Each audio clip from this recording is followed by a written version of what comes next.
Vamos lá, bom dia, boa tarde, boa noite, dependendo do horário que vocês estejam vendo aí. Mas então, eu sou Jonathan Feitosa, vim apresentar o trabalho sobre o caminho mínimo, que estou utilizando o algoritmo de Dijkstra para poder fazer essa implementação desse algoritmo. Eu vou mostrar para vocês aqui o algoritmo funcionando, que foi desenvolvido.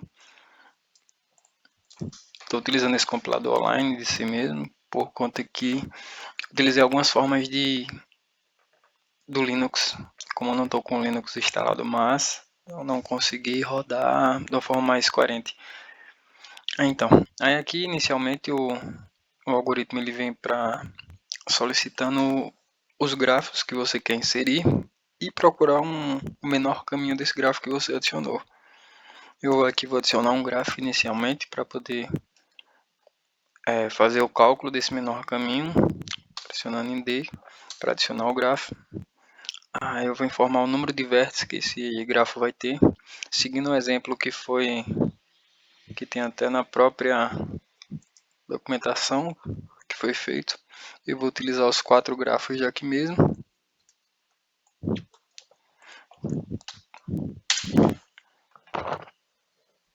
Certo, agora eu vou ter que entrar com a aresta desses grafos. Ou seja, aqui eu vou ter que colocar de qual aresta para tal aresta, onde é que vai acontecer. Nesse caso aqui, da aresta A aresta B, ou seja, da aresta 1, a aresta 2 vai ter o valor 4. Vou colocar aqui então da aresta 1 até a aresta 2, ou seja, o próprio programa também já reconhece que não é para colocar a aresta 1 novamente, pois ela já vai ser a origem, ao destino com a aresta 2, e vou falar qual o custo que essa aresta tem, ou seja, qual o valor que da aresta 1 para 2 ele vai ter de custo, para quando for calcular esse custo, ele ficar gravado também. Então eu vou colocar que tem um custo 4, que é o custo que tem aqui, certo? Agora eu vou para a segunda aresta, por exemplo, da B para C, ou seja, 2 para 3, aresta 2 até aresta 3, vai ter um custo de 3, da aresta 3 a aresta 4 também com custo de 3,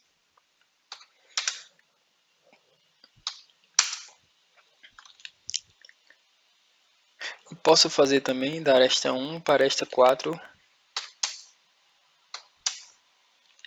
com custo de 4.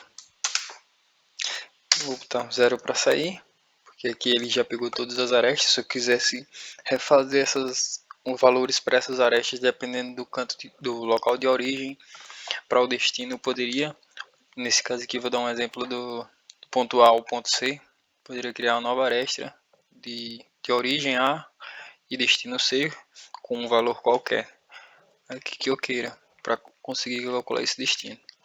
Nesse caso aqui eu já vou sair, deixar só apenas esses que tá, e vou calcular agora, procurar os menores caminhos entre eles. Ou seja, pressiono um R aqui e ele vai me mostrar os menores caminhos de determinada aresta para outra determinada aresta.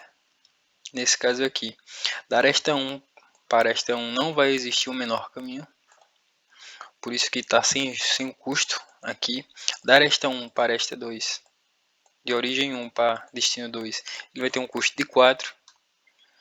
Do 1 para o 3 ele vai ter um destino de 7, ou seja, daqui de 1 para vir até aqui, do ponto A até o ponto C, eu vou ter o 7, que são 4 de A a B e o 3 de B a C, que é justamente o custo que ele calculou aqui.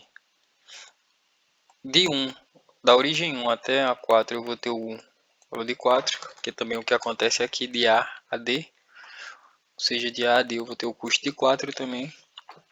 E agora os próximos pontos foi o que ele foi informando aqui. Ponto 2 para o ponto A, ou seja, porque aqui está só da origem A até o destino B, e não está com a origem B para o destino A. Aí por esse motivo ele não encontrou nenhum custo e não encontrou nenhum valor disponível para poder apresentar. Também igualmente o de origem 2 para destino 2, origem 2 para destino 3 ele encontrou com um custo de 3. E aqui sucessivamente. Os que ele não encontra é justamente o que não foi identificado e não foi repassado. Aqui eu vou pressionar um Enter para ele voltar para o menu principal. E se eu quiser continuar adicionando grafos aqui, posso fazer essa continuidade, adicionar um novo grafo. Por exemplo, vou adicionar um novo grafo agora de tamanho 5, saindo da origem 1 para a origem 2, ele vai ter um custo de 4. Da origem 1 para a origem 3, ele vai ter um custo de 6. Para a origem 1 para o 4, ele vai ter um custo de 5. E assim sucessivamente. Eu vou concluir aqui, vou deixar só as primeiras origens e vou calcular aqui novamente os menores caminhos desse novo gráfico que foi adicionado. Aqui está todo o cálculo. De 1 para 1, de 1 para 2, que foi de 1 para 2, de 1 para 3, de 1 para 4 e 1 para 5, que foi o que foi colocado aqui no programa. De 1 para até 4, no caso. Com custo 5, de 1 para 4. Que é o que foi relacionado aqui. Eu vou mostrar agora também sobre o programa em si. Vou mostrar todo o código, como está funcionando. Deixa eu fechar aqui. Ctrl C para sair. Ele vai fechar o log. E vamos aqui para o programa. Aqui tem dando um breve exemplo do que o programa faz. Ele implementa esse algoritmo. Custo mínimos. Aqui eu estou criando variáveis globais inteira, chamando destino, origem e vértice, recebendo valor 0. O custo, também estou criando um ponteiro do custo, passando valor nulo. Aqui criei uma função void chamada dist, recebendo os parâmetros o vértice do tipo inteiro, a origem também do tipo inteiro e o destino também do tipo inteiro. E os custos é um ponteiro do tipo inteiro também. Aqui ele vai inicializar esses parâmetros que foram repassados e criar novas funções, novas variáveis, criando novas variáveis, por exemplo, como o dist, passando o número de vértices que veio por parâmetro aqui na função. Aqui ele vai alocar todas as linhas na matriz, ou seja, na matriz que foi criada aqui, matriz dist, ele vai alocar todas as linhas que foram passadas como as arestas para dentro dessas matrizes, alocando ela. Aloca primeiro chamado ant e uma temporária, que foi aqui como temp. Ele passa a função de alocação do próprio C, que é o calloc, passando os vértices e o tamanho do ponteiro. Beleza? Aqui também ele verifica se esse é igual a nulo e se o ant é igual a nulo. Se não for, ele aloca também faz uma alocação de memória também para a variável z, que ela está aqui recebendo um ponteiro, que ela é um ponteiro na verdade. Verifica se esse ponteiro é igual a nulo. Se não for, ele continua a execução. Aí ele vem para esse laço de repetição, verificando o tamanho do vértice, para poder adicionar o vértice na origem.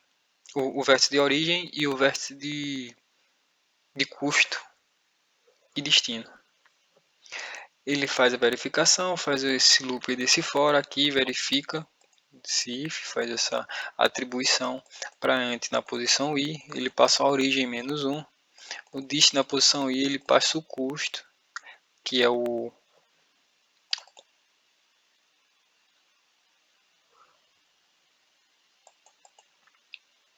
isso. Aqui se ele não for aceito essa condição aqui, ou seja, da variável custo, nessa posição, ou seja, na posição origem menos 1 vezes o vértice mais 1, tem que ser diferente de menos 1 para ele conseguir alocar nessas posições aqui, ou seja, antes na posição i e no dist na posição i. Se não for, ele vai alocar ant na posição i menos 1 e na dist na posição i o utval, que esse utval foi a variável, cria ela aqui em cima. Foi aqui.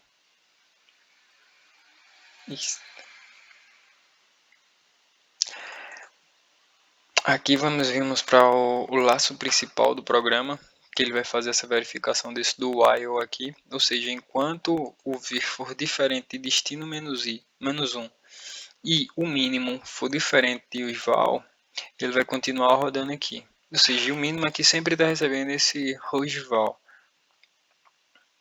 Ou seja, então para ele rodar esse valor tem que ser diferente. Aqui a gente vem para esse primeiro laço de repetição, verificando se o i é menor de vértice, para poder fazer a validação também se o z na posição i é verdadeiro. Se for verdadeiro, ele vem para esse novo if para fazer essa nova validação e adicionar aqui na posição i. O mínimo vai receber o dist na posição i e o v recebe a posição i. Ou seja, o v vai receber o i de acordo com o laço ali quando for percorrendo. Aqui também temos um laço, uma nova validação com um laço dentro dessa validação, e dentro desse laço de repetição temos duas validações aqui que são esses dois ifs. E isso aqui foi o que foi falado anteriormente, enquanto esses valores aqui forem verdadeiros, ou seja, no caso de v ser diferente de destino -i e mínimo ser diferente de val, ele vai continuar rodando esse laço de repetição aqui desse do while. Aqui ele vai mostrar o resultado da busca. Eu já deixei aqui bastante comentários para facilitar a leitura do código. Ou seja, aqui ele vai printar a origem e o destino de tal canto para tal canto e vai adicionar o valor, o custo. Vai adicionar o custo se existir. Se não existir, ele não adiciona o custo. Que nesse caso aqui é o que não existe o custo, ou seja, se o mínimo é igual a esse valor, não vai existir o custo. Se existindo o custo, ele passa para aqui para dentro também e faz todo essa aplicação novamente, printando aqui também os valores que foram mostrados ou não. Aqui eu até coloquei ó, que as funções são do terminal Linux, ou seja, para mudarem as cores aqui e limpar a tela também, tem algumas outras coisas que eu utilizo, que deu um pequeno bugzinho, mas no Linux está funcionando 100%. Aqui eu só fiz uma função de cabeçalho para assim que no menu principal aqui, quando eu for chamar, ou seja, dentro desse novo laço de repetição, eu já vou chamar o cabeçalho para saber qual opção que o usuário vai clicar. Ou seja, se ele vai adicionar arestas ou se ele quer calcular o custo dessas arestas que foram adicionadas. E também temos aqui a validação, ou seja, enquanto esse valor for diferente de x, ele vai rodar essa aplicação aqui. Enquanto não, e se for o valor igual a x, ele vai parar a aplicação. Para na aplicação ele mostra que vai até a próxima e retorna um valor zero, que é para poder fechar todo o ciclo do programa. É basicamente isso que esse pequeno não, esse algoritmo bastante grande aqui está fazendo. É uma aplicação direta mostrando como é que funciona esse algoritmo de distro. E como a gente pode utilizar eles para diversas finalidades para calcular um custo mínimo.